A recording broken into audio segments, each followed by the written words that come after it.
What's up, guys? This is Evan from Classic Nation. We're standing here with my 1967 Mustang Fastback that just got back from the acid dip.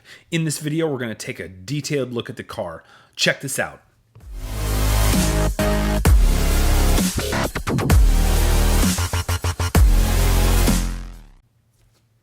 Here it is, back from the acid dip. This thing looks wild. You can see pinholes everywhere where the acid has eaten away at all of the rust that was living underneath all of the body filler and all of the paint. There's holes everywhere in this floor. Again, I knew that there was going to be some problems with the floor. You could tell that before I sent it to the acid dip, and that's okay. My plan is to replace this entire floor pan with a single piece floor pan from Dynacorn, which comes all the way from the front firewall all the way through to the rear trunk. The problem that is even more notable is right up here in the front frame rails. You can see the battery tray area. That's really common for that to be rusted through. But we've got some issues with the frame rails that's going to require some new pieces of metal, some new front frame rails to be attached, and some work in the front area. But this is crazy. This is significantly better than what a media blast job would have done. The acid is permeated in all of the nooks and crannies of this unibody shell and cleaned everything. You can see when I stick the camera up under here, we've got some real issues here on the firewall. This is really thin. Like when I press right up in this little area here, really thin pieces of metal that's just hanging there. It looks like Swiss cheese. The rest of the car is actually pretty solid. I'll point it up here. You can see underneath the cowl area, that's really common for being rusted through. That's when water gets in from the top and just sits there. So I'll need to address that as well. But overall, it's really not that bad, which is great. There's going to be some work that I'll need to have to do with some panels that is other than the floor. Again, the single piece floor will come in, and I'll have to modify the transmission tunnel anyway. But you can see there's holes everywhere. At some point, somebody did some pretty lousy floor pan replacement, put in some patch panels that I guess worked fairly well, but it's hard to say when this was done. I suspect, decades ago. But I'm going to have to replace it with a better full floor pan that will eliminate any of the issues in the floor. But the panels on the side aren't too bad. Here's the back full deck. Rear panel, tail panel rather, pretty straight. The fenders are pretty straight. You can see in both of the lower rear quarter panels that somebody put in some patch panels on the bottom. Again, that's pretty common. So I may or may not need to replace that. The inner wheel well is pretty common, but up in these little tiny tight areas that I'm showing, that's something that the acid dip was able to completely clean where a media blast just wouldn't be able to get in there. So again, looking at this full car, I'm really happy with the results of this acid dip. A place that I went to is down in Oregon. They did a really good job, metaldipping.com. Couldn't be happier with that. And really, the car is in good shape. This whole roof, the A-pillars up top, this is all in fantastic shape. And so we won't really need to do a whole lot of metal work there other than obviously blocking and sanding before paint. But here's where they put on some new panels at some point. Did an okay job. Down there's some issues with the rocker panel. So that might need to be replaced too. Again, this is bare bones. With the acid dip, you can see everything. There's no mystery now, which is nice because, again, starting from a car that's got a foundation where you know everything about what needs to be done, there's going to be no unknowns as I start to put this thing back together and replace all the metal panels that actually need it. So really happy with how that turned out. I'd say it's a little bit rougher than I thought, but not as rough as it could have been. So that's good. Again, with this new floor pan, that's going to eliminate a lot of the visible stuff, but the roof is really solid. Happy with a lot of the things that would be a really big project. Again, this is your standard Mustang. Nothing too special about this. This wasn't like a GT. There wasn't a 390. It's your standard 289 with the 2-barrel carb. You'll remember it was green when it started.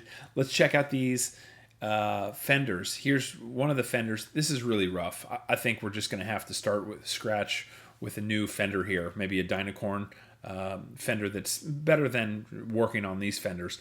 This fender's not too bad. I think this one can be worked out and straightened up and salvageable. The other fender probably not going to work, but again, this is an acid dipped fender. These went in separate from the chassis, from the shell, and so they turned out pretty good.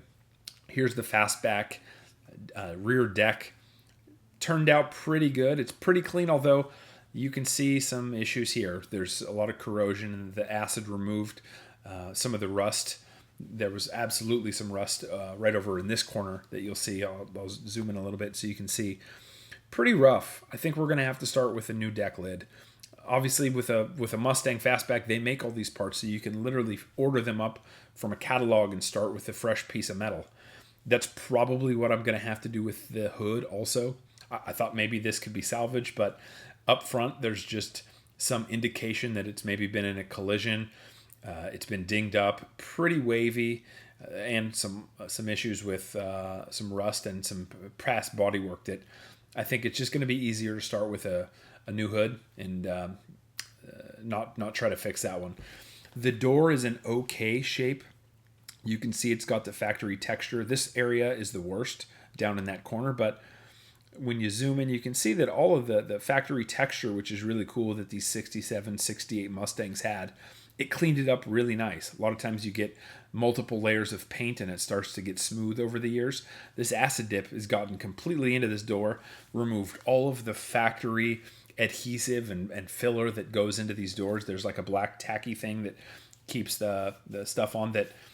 It's all gone and completely clean. So we've got all of the parts spread out. Over there's the window glass, and again we've got the whole car here in disassembly, and it's starting to identify which pieces of metal are going to have to be replaced so that we can start replacing the metal that needs it, fitting all the new panels, getting the body panels aligned correctly, and then assembling all the suspension components. And again, I'm going to have to address some of this stuff up here. Here's where the worst part is.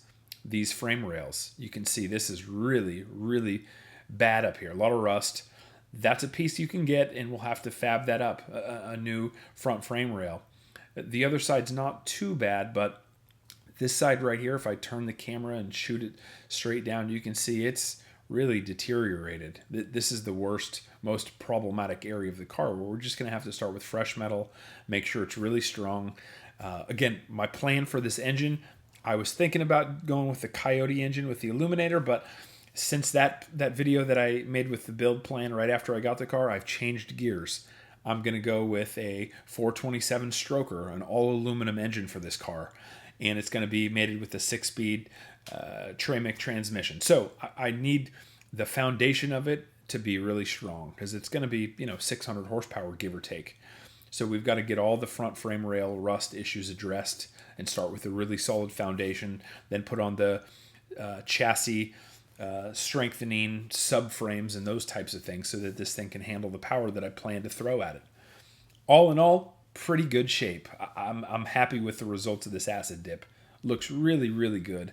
Like I said, you can't get anything close to this level of finish with a Media Blast or Sandblast. It just will not be this thorough. Super happy with how it turned out. Again, to recap, when the car came in, it looked just like this. Green paint everywhere. And here's a shot of it when it was going into the actual acid. It's like a 5-step process. One of them is a pressure wash with super hot water. You can see a bunch of the body filler, years and years of paint and body filler coming off. Again, the guys did a really great job. Now it's clean as a whistle. We're all the way down to the main foundation here, and it's ready to start getting things put back on it. New metal first, then paint and body, all the components, and we'll be back on the road before you know it.